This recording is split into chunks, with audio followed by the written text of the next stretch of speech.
मी मागच्या 8 दिवस अत्यंत विश्वासानं खात्रीपूर्वक सांगतोय की ज्या पद्धतीनं मागच्या 11 वर्षात मोदीजींच्या सरकारने पुण्यासाठी जे काय भरीव योगदान दिलं, मेट्रोसारखे प्रकल्प, नद्यांसारखे प्रकल्प, खूप काय, म्हणजे देवेंद्रजींच्या नेतृत्वामध्ये भविष्याचं एक विजन देवेंद्रजींच्या नेतृत्वामध्ये जे आहे की पुढच्या 50 वर्षाचं विजन देवेंद्रजींनी पुणेकरांसमोर ठेवलं आहे.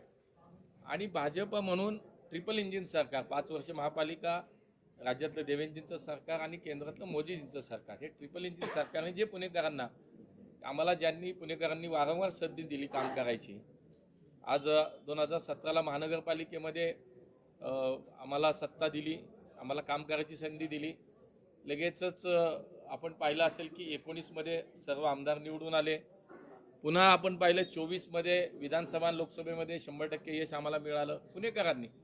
तर हा विश्वास होता तो कामाच्या प्रती होता. त्यामुळे आजही मला हा विश्वास वाटतो की आम्ही केलेलं काम पुणेकरांसमोर आहे आणि भविष्याची विजन माननीय देवेंद्रजींनी जी मांडली आणि आम्ही जी संकल्पपत्राच्या माध्यमातून पुणेकरांसमोर ठेवली आहे, हे सगळं पाहता केलं तेच सांगितलं आणि जे करणार आहे ते समोर ठेवलं आहे.